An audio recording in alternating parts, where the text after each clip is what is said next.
memberikan infrastruktur yang namanya blockchain. Jadi blockchain ini semuanya nanti transparan. Ya. Warga nanti bisa melihat tuh semua tuh KJP, KJMU, KLJ ya untuk lansia ya. Banyak yang mengeluh kok saya hanya dapat setengahnya dari yang anggaran yang ditetapkan gitu kan. Nah, nanti tidak akan bisa lagi seperti itu. Karena transparan, kelihatan. Mau ada pemotongan kelihatan ini. Iya. Masyarakat bisa lihat, masyarakat bisa berpartisipasi. Kita akan teruskan KJP Plus, kita akan bangun infrastruktur blockchain untuk keamanan dan transparansi.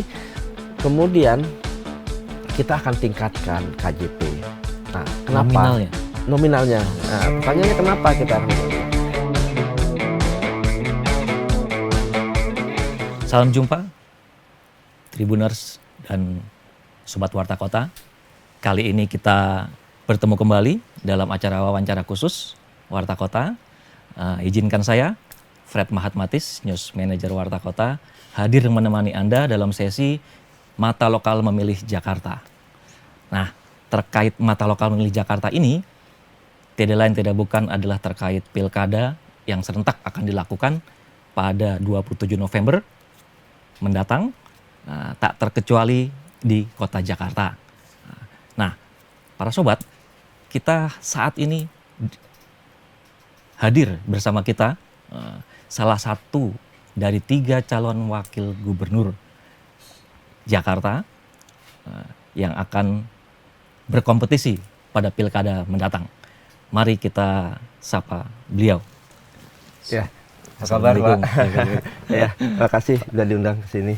Pak Kun Wardana, Wagub dari Pak Dharma. Iya, Pak Dharma Kun. Pak Dharma Kun juga, sama-sama Kun ya Pak ya? Independen. Dari pasangan independen. Baik, Pak Kun, kita akan ngobrol-ngobrol sedikit ini. Soal sekarang sudah masa kampanye ya? Iya, masa kampanye udah masa terakhir nih. Udah di bawah 1 bulan ya. 1 bulan ya? 1 bulan. Tapi masih ada sebulanan, ya, enggak nyampe ya? Sampai tanggal 23. 23 berarti nggak nyampe. Sekitar 3 minggu lah ya? Iya, betul. 3 minggu lagi. Terakhir Bapak kemana nih? Belusukan kemana? Atau mungkin hari ini tadi pagi-pagi udah jalan? Iya, tadi pagi kami sudah jalan. Ya, seperti biasa. Kemudian langsung datang ke sini. Wah, siap. Ya. Ini kali kedua ya? Bapak datang ke studio kali kami. Kedua ya, terima kasih banyak. Ya, sama-sama Pak Kun. Ya. Nah, ini belakangan ini Pak, mungkin sepanjang Bapak belusukan atau jalan ya ke tempat-tempat, ada kali ya seminggu terakhir ini kan muncul survei-survei nih Pak. Survei, ya. Dari LSI atau Poltreking yang rata-rata memang pasangan Pak Kun dan Pak Dharma meraih angka yang paling rendah lah bisa dibilang begitu ya. Mungkin sekitar 3-6%, sementara yang lainnya ada yang 30-an atau bahkan ada yang 50 lebih ya Pak. Bagaimana Bapak menanggapinya, atau waktu pas lagi belusukan itu ada nggak yang nanya, Pak Kun gimana nih kita segitu nih hasil survei ini? Iya. Jadi saya membaca ada satu artikel yang menyampaikan bahwa 41% warga itu masih belum menentukan pilihan apakah mau memilih 1, 2, dan 3. Jadi saya mengacu kepada hal itu. Jadi kami masih tetap optimis bahwa kita ingin yang tadi belum memutuskan untuk bisa memilih kami. Seperti itu. Ya, tapi juga kita juga melihat kan saat ini banyak silent majority. Betul. Ya.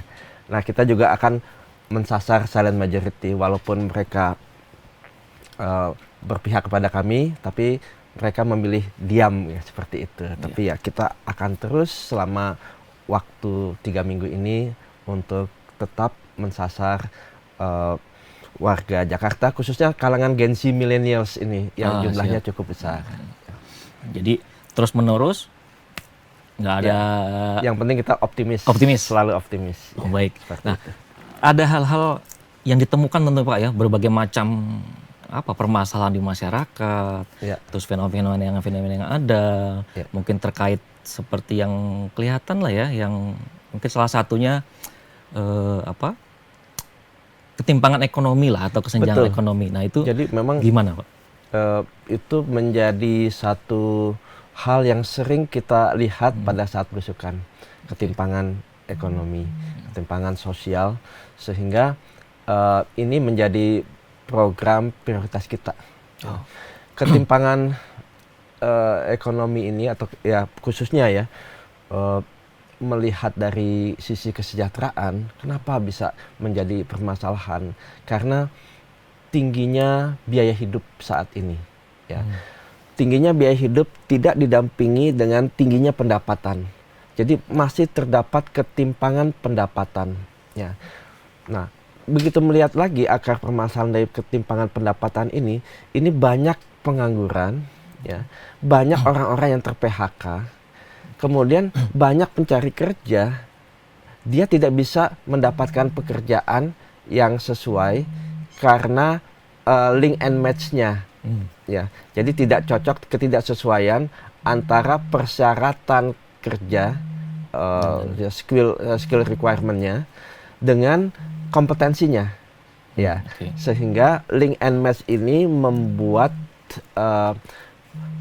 mereka menjadi sulit mencari kerja. Apalagi di dalam mencari kerja itu ada syarat batas usia kerja. Jadi persyaratan batas usia kerja ini juga mengganggu orang-orang yang menginginkan untuk bisa bekerja, ya, sehingga dia tidak bisa bekerja. Ya, justru itu kita akan mencabut persyaratan batas usia kerja tadi. Ya, rata-rata misalnya harus di bawah usia 30 tahun. Ya, berarti yang usia 30 tahun di mana dia memiliki kompetensi yang baik, ya dia tidak bisa bekerja, begitu ya. Nah, di sisi lain, yang kalangan-kalangan pemula yang belum pernah punya pengalaman, ya, dia tidak bisa mendapatkan pekerjaan karena tadi, wah, pengalamannya kok masih rendah, masih kurang. Apalagi tadi output dari sekolah, ya, SMK maupun kampus, ya, ini tidak sesuai. Makanya memang kita juga perlu melakukan adaptasi kurikulum pendidikan yang ada di kampus, yang ada di sekolah SMA atau SMK gitu ya, politeknik, ya, sehingga ini bisa sesuai, ya, dengan industri. Untuk itu kita ingin bangun satu ekosistem antara kampus sekolah tadi dengan dunia industri. Ini harus saling terintegrasi satu sama lain, ya. Kurikulum itu bisa disesuaikan dengan perkembangan teknologi, ya, atau perkembangan bisnis model yang ada, ya, sehingga ya begitu mereka lulus, ya, mereka bisa ditempatkan. Nah, andaikan ada gap, ya, kita nanti akan memberikan pelatihan-pelatihan vokasi. Ini kan ada gap, ya, tadi link and match-nya, ketidaksesuaian ini kan ada gap. Nah, gap ini bisa diantisipasi dengan adanya pelatihan-pelatihan vokasi. Ya, pelatihan vokasi ini nanti dibuat untuk bisa menyesuaikan dengan persyaratan kerja tadi. Nah, pelatihan vokasi ini nanti akan diberikan juga, ya, setelah dia ini kemudian ada sertifikasi, ya, diberikan sertifikasi itu personal ke orang tersebut, ya, ke pencari kerja tersebut, sehingga nanti kalau dia bisa nanti ditempatkan, ya, dia bekerja, mudah-mudahan dia bisa jauh di bawah, jauh di atas UMP, ya, upah minimum regional atau provinsi. Berarti ya, vokasi itu diperuntukkan teman-teman atau orang-orang ini yang sudah masanya emang bekerja tapi belum dapat pekerjaan, atau mulai dari SMA itu sendiri, SMK. Ya, mereka yang dari SMK, ya, yang tadi tidak sesuai kompetensinya dengan ini. Nah, ini dia bisa dilatih. Kalau dia punya potensi, ya, ini dengan pelatihan ini bahkan kita bisa nanti tempatkan, ya. Jadi di industrinya itu, ya, istilahnya misalnya magang atau praktek kerja atau apapun, ya, sehingga dia bisa belajar di industrinya langsung.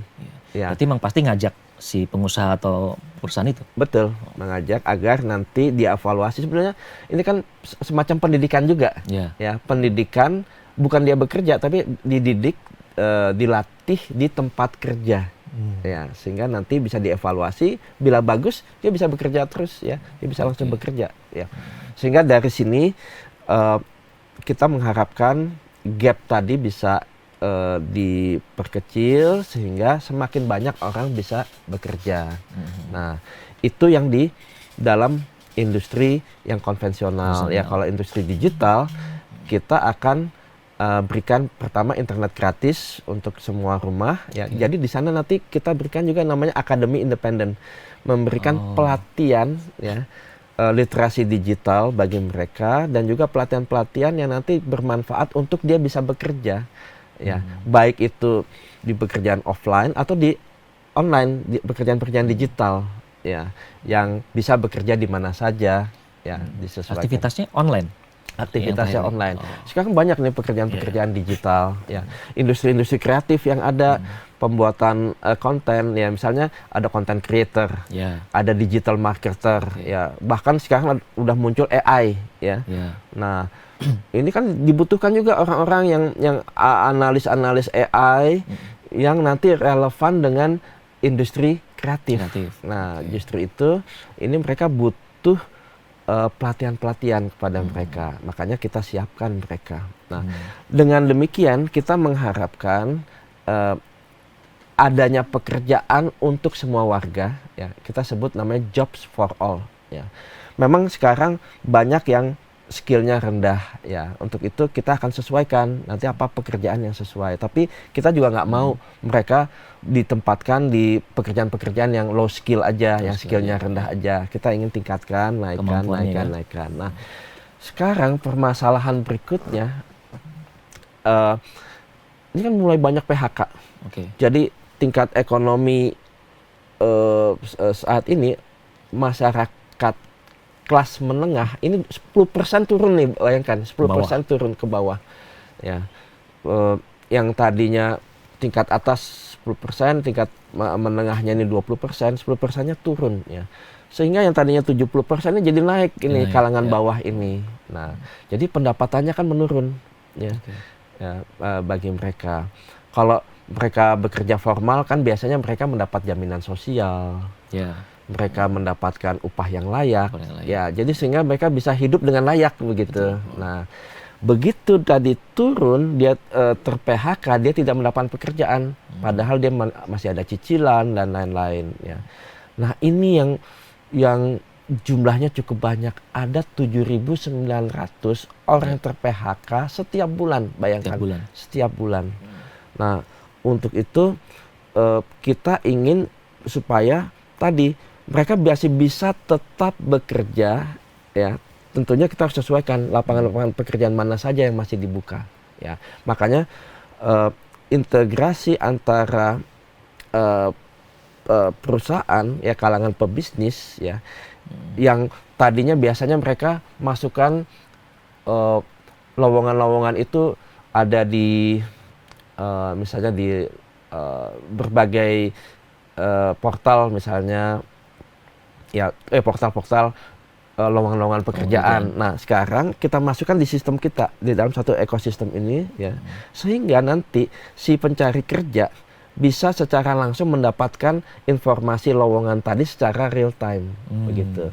Bahkan bukan hanya di dalam negeri ya, kita juga menginginkan misalnya di Jepang kan sekarang juga lagi menginginkan banyak tenaga kerja ya. Dan kalau saya tanya apa sih kebutuhannya? Nah, kebutuhannya ternyata bisa lulusan SMA, tetapi mereka harus belajar bahasa Jepang ya. Bahasa Jepang yang standar. Nah, kita bisa siapkan karena kebutuhannya banyak. Ya, kebutuhannya besar. Karena di sana kan aging population ya, piramidanya terbalik. Jadi banyak usia tuanya, usia produktifnya sedikit. Makanya ini peluang bagi kita untuk bisa bekerja di sana. Setahun 2 tahun mereka bekerja, mereka kembali, pengalamannya udah banyak. Mereka bisa membangun Jakarta dengan lebih baik lagi. Nah, terkait kalau yang tadi pelatihan-pelatihan itu Pak, biaya dan segala macamnya benar-benar disiapkan Pemprov? Iya, betul. Kita siapkan dan kita buat itu gratis sehingga ini bisa mendapatkan kesetaraan. Kita pengen jobs for all. Jadi pekerjaan untuk semua warga itu menjadi target kita. Karena gimana orang mau bisa produktif, tadi bisa kesejahteraan bisa naik kalau dia tidak bisa bekerja. Makanya kesejahteraan. Nah, bagi yang sudah bisa bekerja, kita mau upahnya juga harus layak gitu. Kalau dia bekerja upahnya tidak layak, ketimpangan tetap ada. Tetap ada. Nah, Ya. nah sekarang permasalahannya banyak informalisasi. Jadi kayak ya contohnya ojek online, ya. Oke. Yang seharusnya mereka dilindungi oleh undang-undang ketenagakerjaan, ya. Para pekerja formal misalnya dia mendapatkan jaminan sosial, dia mendapatkan jaminan pekerjaan, dia mendapatkan upah yang layak, ya. Bahkan dia bisa berdialog, ada social dialog, ya. Dia ada apapun dia bisa berdialog dengan pihak manajemen atau pihak pengusahanya. Nah, sekarang begitu ada kemitraan, begitu ada outsourcing, nah komponen-komponen ini kan jadi banyak yang hilang, ya. Kayak misalnya di kemitraan tidak ada jaminan sosial, ya, sehingga taraf hidup dia tidak bisa hidup dengan layak, gitu. Nah, kemudian dia jaminan pekerjaan, ya, dia sewaktu-waktu bisa disuspend, bisa di ini, ya. Memang ini pekerja kemitraan dia tidak dianggap sebagai pekerja. Ya. Padahal dia menggunakan atribut, ya, perusahaan aplikator tersebut, dia punya kendaraan sebagai aset yang bisa. Artinya kan dia ada modal untuk itu, ya. Nah, tetapi di sisi lain mereka tergerus, ya, tadi dengan hidup yang tidak layak begitu. Nah, ini juga menyebabkan ketimpangan sosial, informalisasi tanpa jaminan sosial, ya, ini menyebabkan permasalahan di bawah, ya. Tentunya begitu harga-harga naik, harga bahan pokok, beban ekonomi tambah tinggi, tetapi pendapatan tidak bisa naik, ya, ini yang menyebabkan dia akhirnya berhutang. Ya, hutang yang paling mudah dipinjol, semakin sulit lagi hidupnya. Dan kalau kita lihat, ya, rata-rata di ojek online mereka banyak yang berhutang, ya, karena tadi tekanan beban ekonomi yang begitu besar. Nah, untuk itu kita harus cari solusi di sini. Makanya nanti kalau kami jadi, kita akan buat aplikasi ojek online yang terintegrasi dengan Transjakarta dan juga Jaklingko, ya, sehingga semuanya bisa terintegrasi dengan baik. Mereka nanti kita berikan kesejahteraan yang lebih baik, tidak ada potongan buat kita, dan juga kita berikan jaminan sosial untuk mereka. Jadi kalau mereka ada apa-apa, kecelakaan, ada apa-apa, dia tidak menanggung sendiri, ya. Asuransi lah, ya. Ya, itu gitu, penting, ya. Itu jaminan sosial. Ya, sekarang ini udah kecelakaan, dia kan kerja bisa lebih dari 12 jam. Di traffic yang sangat padat, lalu lintas sangat padat, ya, otomatis kalau dia ada beban pinjol dan lain-lain, dia nggak konsentrasi, ujung-ujungnya kan kecelakaan. Kalau kecelakaan terjadi kepada dia, ya, siapa yang menanggung? Apa aplikator? Enggak kan, dia sendiri, ya. Sehingga ini yang menjadi permasalahan selama ini. Dia capek-capek nabung, uangnya habis untuk membiayai tadi biaya rumah sakit dan lain-lain. Nah, untuk itu kita ingin memberikan jaminan sosial kepada mereka. Nah, ini yang kita lihat sekarang, permasalahan-permasalahan ketimpangan ini yang menjadi permasalahan. Nah,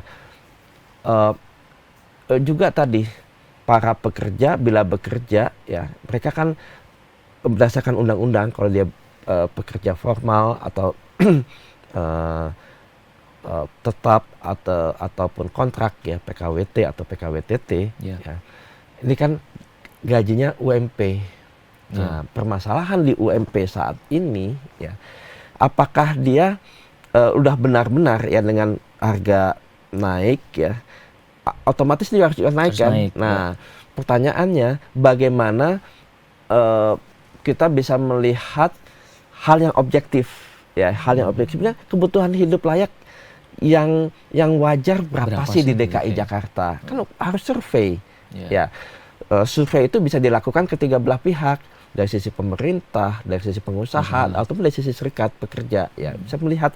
Kita harus objektif ya melihat ini. Nah, begitu di dalam survei itu kan ada berbagai komponen, ya dari mulai makanan, dia harus bisa makan 3 kali sehari dengan nutrisi yang sangat baik.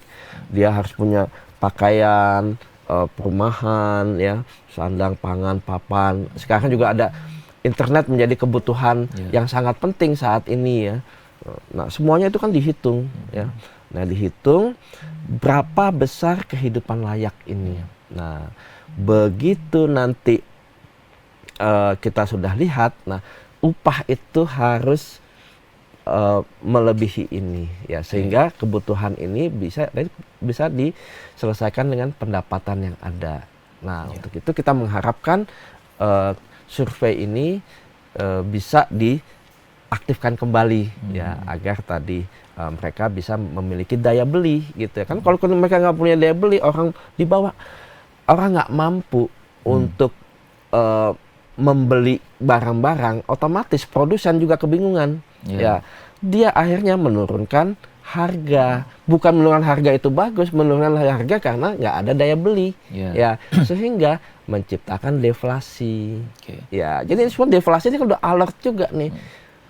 Ada warning gitu kan, peringatan. Ini gimana nih daya beli masyarakat? Makanya daya beli masyarakat harus kita memikirkan pendapatannya gitu ya. Jadi pendapatannya dulu harus dilihat, kemudian nanti pengeluaran. Nah, pengeluaran seminimal mungkin. Nah, ini nanti terhubung nih ke KJP.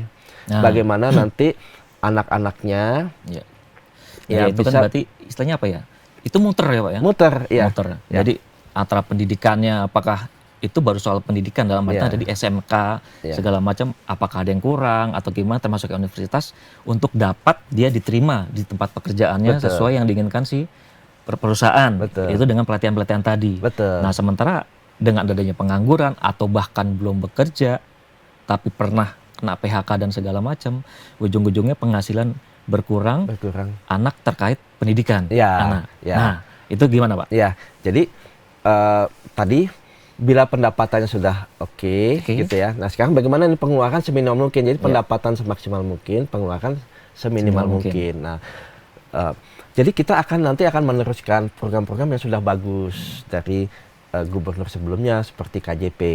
Nah, KJP ini kan sarana yang cukup bagus untuk keluarga yang kurang mampu. Jadi akses itu bisa lebih merata ya. Jadi para warga Jakarta tetap anak-anaknya bisa sekolah, karena pendidikan itu utama sekali sebagai pilar utama untuk ya generasi penerus kita. Nah, pertanyaannya saat ini begitu saya melihat ke bawah, ini aksesnya ini banyak yang kurang merata. Ya, oh anak saya dulu saya mendapatkan KJP, sekarang kenapa saya tidak mendapatkan lagi? Atau saya dulu mendapatkan jumlah sekian, ya sekarang kok harga KJP yang saya dapatkan kok jadi lebih rendah. Nah, ini nanti kita akan antisipasi dengan memberikan infrastruktur yang namanya blockchain. Jadi blockchain ini semuanya nanti transparan. Ya, warga nanti bisa melihat tuh semua tuh KJP, KJMU, KLJ ya untuk lansia ya, dan yang lainnya, dana-dana bantuan sosial lainnya itu bisa kelihatan. Ya, karena itu transparan banget tuh infrastruktur itu. Kan konsepnya ada terdesentralisasi. Tidak bisa lagi orang memanipulasi data. Ya, karena sifatnya dia hanya bisa menambah, dia tidak bisa mengedit atau melakukan delete, penghapusan data, nggak bisa. Dia hanya bisa menambah. Tapi bisa dievaluasi, Pak? Bisa dievaluasi, bisa dilihat. Artinya kan kalau dia yang bersangkutan ternyata udah bagus gitu ya, udah bagus ekonomi, wah ini udah cukup nih, bisa nih, misalkan ya, gitu. Betul. Jadi kemarin juga pada saat belusukan mereka resah karena mereka udah menyampaikan nih, saya sudah memberikan keluhan, ya, tetapi kok tidak ditanggapi. Ya, yang lansia juga banyak yang mengeluh, kok saya hanya dapat setengahnya dari yang anggaran yang Anggaran ditetapkan ditentukan, ya. gitu kan. Nah, nanti tidak akan bisa lagi seperti itu. Karena transparan, kelihatan. Mau ada pemotongan kelihatan ini. Iya, iya. Masyarakat bisa lihat, masyarakat bisa berpartisipasi. Iya. Ya, di dalam ini. Nah, jadi kita akan teruskan KJP Plus, kita akan bangun infrastruktur blockchain untuk keamanan dan transparansi. Kemudian kita akan tingkatkan KJP. Nah, kenapa? Nominalnya. Nominalnya. Nah, pertanyaannya kenapa kita akan karena sekarang udah ekonomi digital ya, revolusi industri, kemudian masyarakatnya juga berubah dari 4.0 menuju 5.0. Ya. Jadi literasi digital itu penting.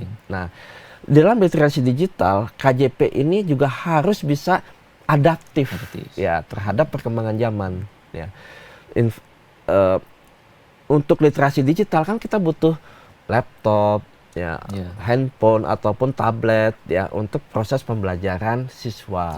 Nah, hal-hal itu kita perlu tuh kita tambahkan. Kemudian yang hal-hal yang sifatnya tambahan dari sekolah ya, misalnya tadi bagaimana dia bisa mendapatkan literasi digital dengan sebaik-baiknya. Nah, itu kita akan lakukan peningkatan di KJP. Kalau rencana nih mungkin di program terkait KJP, terkait evaluasi Pak. Jadi gini, pernah ada, ya kebetulan saya alami sendiri, artinya anak-anak saya ngalami. Ketika di SMP negeri, dia cerita ada beberapa temannya yang diantar mobil segala macam sama bapak ibunya atau papa mamanya, yang tadi ikut dapat itu gitu ya. Nah, begitu saya coba Dek, kamu tanya, dia dari kapan dapatnya? Ternyata dari SD. Nah, apakah selama ini memang itu lanjutan? Artinya SD dapat ya SMP pasti dapat. Padahal mungkin orang tuanya tadi itu sudah berkembang ya, sudah berkembang. Atau memang waktu pada saat awal, artinya perekrutan atau pendaftaran atau apalah istilahnya terkait untuk ikut KJP gitu ya. Nah, bagaimana Bapak melihat ini? Apakah nanti harusnya itu ada setiap sekian tahun ada evaluasi, atau sejak awal di saat dia SD ya orang yang merekrut atau membuka pendaftaran itu benar-benar harus melihat itu? Ya, jadi KJP ini harus tepat sasaran, Nah, ya harus tepat sasaran. Nah, dengan konsep blockchain ini kelihatan nanti ada transparansi di situ, harus disesuaikan dengan persyaratannya dan lain-lain ya, sehingga nanti betul-betul orang yang membutuhkan yang bisa mendapatkan itu. Termasuk jadi kita tadi, bisa lihat juga yang lain ya? Bisa, Okay. Ini semua kan transparan, bisa kita lihat. Nah, dan dengan transparansi ini menyebabkan mereka bisa berpartisipasi, ya. Kemudian dengan partisipasi ini muncullah yang nanti namanya trust, kepercayaan publik kepada pemerintah. Ya, sehingga semakin banyak lagi nanti kredibilitas yang tinggi ini meningkatkan nanti jumlah investasi ke Kota Jakarta, karena dia trust kan sama kita bisa manage dengan baik ya. Makanya trust ini menjadi kepercayaan itu menjadi lebih tinggi, investasi juga semakin banyak ya, karena kita ramah terhadap tadi transparansi dan lain-lain. Karena di situ akan menghilangkan penyimpangan, menghilangkan tadi ada orang dalam yang memanipulasi data begitu, atau pungutan-pungutan liar, itu nggak akan bisa lagi. Karena sistem nih, sistem ya seperti dan itu. artinya yang akan diterima pun benar-benar peruntukannya benar, tepat sasaran. Tepat sasaran. Ya, kan betul. Siapa tahu begitu orang tuanya terima duit cash gitu kan, betul. malah buat kebutuhan lain, nggak buat anaknya gitu ya Pak. Betul, ya? betul. Iya. Nah, lalu terkait sama masih KJP nih Pak. Di pemerintahan Pemprov sekarang ya, termasuk PJ Heru segala, itu kan terkait KJP akan dicabut seandainya anak tersebut atau pelajar tersebut tawuran, atau kalau lagi seru-serunya demo terus ikut-ikut demo, karena kan berapa kali kasus terjadi begitu pendemo yang bikin anarkis ditangkap-tangkepin itu rupanya beberapa masih pelajar gitu ya. Nah, ini gimana Pak menurut Bapak? Ya, kalau saya melihatnya kita harus hati-hati di dalam menyikapi isu ini. Karena KJP ya atau KJMU ya ini kan untuk menyikapi, merespons terhadap hak mereka terhadap pendidikan. Ya, makanya kita harus hati-hati. Ini kan dia punya hak kan. Kalau hak itu dicabut gimana? Ya, hak terhadap. Dia juga warga Jakarta. Kita tidak boleh ada diskriminasi. Nah, pertanyaannya kalau tawuran ya. Nah, tawuran dan demo ini dua hal yang berbeda ini. Ya, tawuran memang tercela ya. Nah, tapi kalau melakukan penyampaian pendapat di ruang publik itu kan suatu hal yang wajar di dalam demokrasi, asal itu dilakukan dengan damai, dengan tertib ya, sesuai aturan ya. Jadi artinya kalau kita misalnya melarang mereka untuk berdemokrasi, jadi hak-hak itu juga kita cabut, jadi malah itu apa? Kalau memang kita melarang dia untuk menyampaikan opini pendapat tadi. Nah ini makanya kita harus hati-hati. Nah yang perlu justru adalah proses pendampingan kepada mereka. Ya. Kenapa mereka tawuran? Sebenarnya masalahnya apa sih? Nah makanya kita memiliki yang namanya program yaitu memberikan atau menyiapkan tim pembina adab ya kepada mereka agar mereka bisa memiliki budi pekerti, ya sopan santun, ya misalnya bakti kepada orang tua, ya dan misalnya gotong royong, ya dia bisa bersosialisasi dengan baik, ya. Jadi semua hal-hal tadi diharapkan ini bisa pendampingan ini menghindari tawuran tadi. Nah, peran daripada orang tua, guru di dalam mendampingi sang anak ini juga menjadi suatu hal yang penting, ya. Karena mereka itu ya selain tadi tim pembina adab ya, jadi mereka bisa betul-betul memantau anaknya dengan baik, ya. Kemudian kita nanti dengan internet gratis ini yang sudah kita pagari ya tentunya, supaya konten-konten positif itu hanya konten positif yang bisa masuk, yang negatif itu bisa tersaring ya. Kita akan berikan yang namanya konseling, ya. Dia mau curhat, ya. Kalau curhat bisa dari rumah, ya. Kalau curhat di luar, mungkin orang tahu, oh dia mau curhat. Tapi kalau di rumah itu online, ya kan, karena gratis, dia bisa langsung pakai itu. Nyambungnya sama dengan yang tadi tim adab itu? Nah, tim adab itu kita, jadi di tempat-tempat pusat komunitas masyarakat, yaitu kita sebutnya warung independen, ya. Dan sekarang kita lagi launching nih warung independen, ya. Sementara ini kita di setiap RW, mereka bisa datang ke sana itu sebagai ruang diskusi, ya. Tim pembina adab memberikan masukan-masukan kepada mereka. Tetapi kalau dia mau curhat secara online pun juga bisa. Jadi dia bisa bertanya. Kan sekarang 1 dari 3 warga di kalangan Gen Z, ya, usia-usia muda ini mengalami permasalahan di kesehatan mental. Nah, justru itu penting sekali kita untuk tadi memberikan konseling kepada mereka, ya. Karena karakter mereka ini berbeda dengan saya yang kalangan baby boomers, ya. Karena tadi kalau kami kita masih transisi antara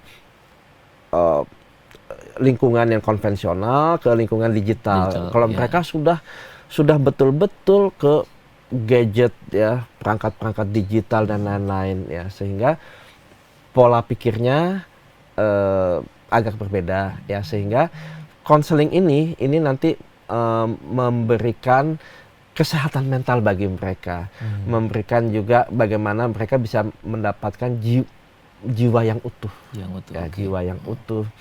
Kemudian kita juga masukkan moral di sana, ya. Nah, supaya itunya gimana, sorry Pak, supaya apa menariknya gitu ya. Mereka kan tentunya juga mau mencoba pertama itu, wah enak apa enggak nih gue mau cerita apa nih gitu. Apakah ada mungkin yang supaya memancing gitu loh Pak? Oh iya. Jadi mereka mancing mau untuk cerita gitu. Iya, atau iya. menggunakan Gen itu. Z ini luar biasa. Mereka orang-orang pintar. Mereka orang kreatif dengan pemikiran-pemikiran yang luar biasa. Saya kalau sama anak saya, wah, anak saya itu lebih cepat bisa mendapatkan informasi, lebih cerdas. Bahkan saya banyak belajar sama anak saya. Terus terang. Lebih duluan ya, Pak? Lebih dulu. Kadang-kadang ya kayak wawancara ini, Iya. anak saya yang ini malah briefing saya. Gini. Ya, mereka cerdas-cerdas ya. Karena mereka begitu ada apa-apa langsung lihat gitu. Oke, Bener oke. nggak sih? Wah, ini luar biasa. Ini generasi penerus kita. Nah, sekarang kita mencoba untuk tadi, kalau mereka punya masalah, ayo kita bisa berikan istilahnya wisdom lah gitu ya, wisdom agar mereka bisa menjadi orang-orang yang lebih bijak lagi gitu ya. Oke, Seperti oke. itu. Nah tadi yang satu lagi Pak, tim adab tadi itu loh, hubungan dengan sekolah, misalkan apakah ada kerjasama dengan guru BP ya? Iya. Yang sekolah itu Ya, gimana? jadi memang kita dari guru. Jadi ada oke. guru-guru Dari guru-guru, honorer ya. ini, dia nanti kita akan jadikan tim pembina adab. Ya, makanya memang saya selalu bilang guru ini supaya dia bisa produktif, dia harus sejahtera dulu. Jadi kuncinya tuh mereka tuh semua harus perut kenyang dulu, dompet isi dulu. Selama dia perutnya masih lapar, dia nggak bisa bekerja secara optimal. Nah, justru itu kesejahteraan dia kita akan perhatikan, kita akan tingkatkan kesejahteraan mereka. Dan bahkan kita akan angkat mereka menjadi P3K. Ini kan karir untuk menuju ASN. Ya. Sehingga mereka juga memiliki tadi semangat, produktivitas yang tinggi, ya, sehingga dalam membina adab kepada warga itu akan menjadi lebih efektif lagi. Nah, modul-modulnya bagaimana? Ini gimana nih? Misalnya tadi pembentukan karakter, attitude ya yang baik gitu ya. Nah, ini ternyata saya waktu itu pernah saya ke UNJ. Oke. Dulu namanya IKIP ya, Ya. yang UNJ.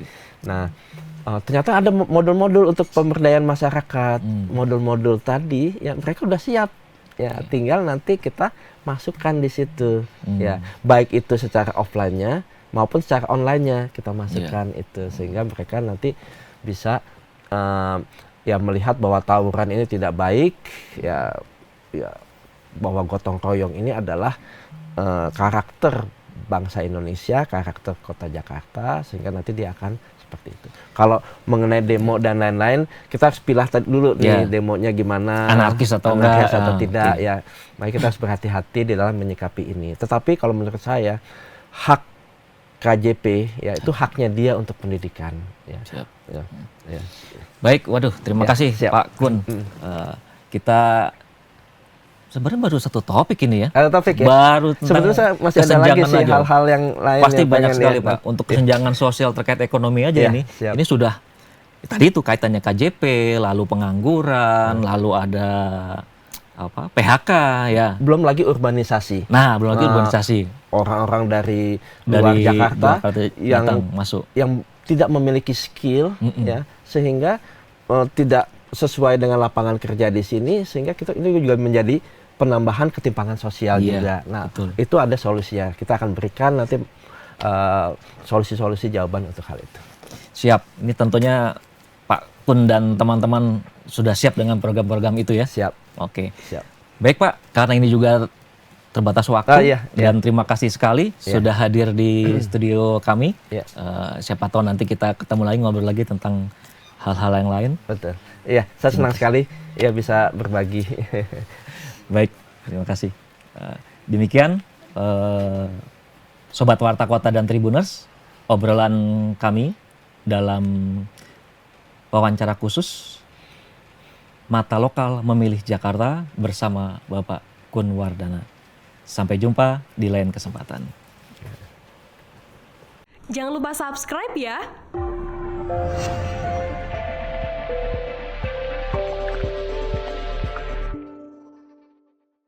Jangan lupa subscribe ya.